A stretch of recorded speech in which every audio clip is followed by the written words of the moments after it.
Welcome to this explainer. Today, we're going to unpack how the absolute explosion of instant delivery is basically forcing cities all over the world to completely rethink their streets and infrastructure.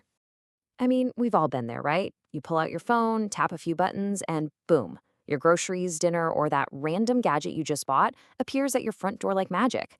But let's take a step back and ask ourselves, what is the actual physical cost when the whole world suddenly demands their stuff in 15 minutes?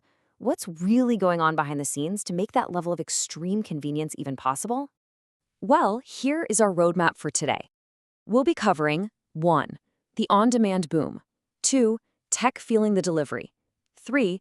The zero-emission transition, 4. Standardizing EV infrastructure, and 5. Rethinking urban delivery spaces. Okay, let's jump right into Section 1, the on-demand boom. Now, the sheer velocity of this market is just staggering. Back in 2025, it was already sitting at a massive $342.8 billion. But get this, it is projected to blow past $1.1 trillion by 2034. That is a 14.1% annual growth rate. And if you thought this was just some pandemic-era trend that would eventually fade away, well, the data proves otherwise. Over 68% of first-time users from that era just kept right on ordering week after week. So yeah, this is a permanent behavioral shift. And when we break down exactly what we are all ordering, food takes the crown at over 38%.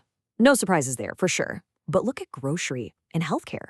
These are emerging as incredibly fast-growing areas. Healthcare delivery in particular, bringing prescriptions or lab samples straight to your house, is rocketing up at an 18.7% growth rate. We're clearly relying on these platforms for way more than just a late-night pizza.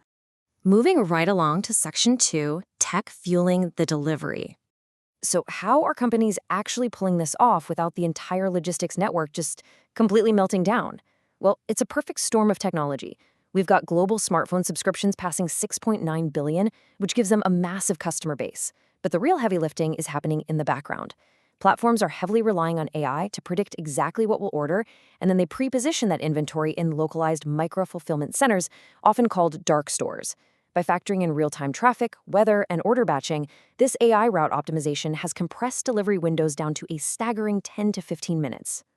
But wait, it's not just about us sitting at home. While direct-to-consumer currently holds the lion's share at 68.4%, the business-to-business sector is actually growing even faster. Enterprises are going all in on on-demand logistics APIs for things like corporate meals, restocking office supplies, and even rushing urgent parts across town. The entire corporate supply chain is literally accelerating right alongside our personal habits. Which brings us to Section 3, the zero-emission transition. Because, as you can imagine, moving all these goods creates a massive physical footprint. And the Urban Freight Lab at the University of Washington points out a pretty stark reality. They note that in both policy and practice on city streets, Europe and parts of Asia are far ahead of the US in advancing electrification. They're aggressively pushing forward because they recognize that if these delivery fleets don't modernize, our cities are just going to choke on traffic and emissions. So, to avoid absolute gridlock and an emissions nightmare, researchers mapped out a vital framework for achieving zero-emission delivery. And it's not as simple as just swapping out a gas engine for a battery. We're talking about a complete systemic overhaul here. This transition actually requires 3 essential steps working in perfect harmony. The Urban Freight Lab cleverly calls this the 3-legged stool of zero-emission delivery. It involves 1. The electrification of fleets, 2. Shifting to smaller modes of transport like cargo bikes, and 3. Completely rethinking urban real estate. It's just like a real stool. If you ignore even one of those legs, the whole thing falls over. Let's zoom in on that first leg for Section 4, standardizing EV infrastructure. To see how government standardization actually works in practice, let's look at Singapore. They are a prime example of proactive infrastructure planning right now. Agencies like the Land Transport Authority and Enterprise Singapore are really leading the charge by elevating their national EV charging standards. Because think about it, when logistics giants are swapping out hundreds of delivery vans to go electric, they absolutely cannot rely on guesswork.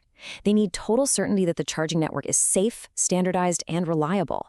That is exactly why, effective April 1st, 2026, Singapore's new SS722 standard is stepping in to upgrade older guidelines, safely supporting a massive rollout of emerging charging tech.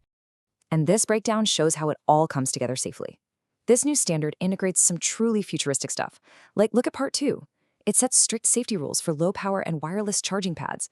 That means a delivery van could theoretically charge just by parking over a specific spot without ever plugging a cable in. No way, right?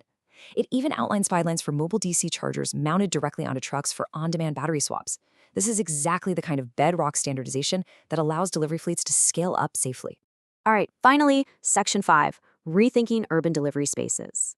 To support the other legs of that stool we talked about, we desperately need physical space. And to encourage that vital mode shift, some US cities are taking matters into their own hands. Here's a fun fact for you. Some cities are now literally subsidizing the cost of cargo e-bike deliveries and dedicating prime public space for parcel lockers.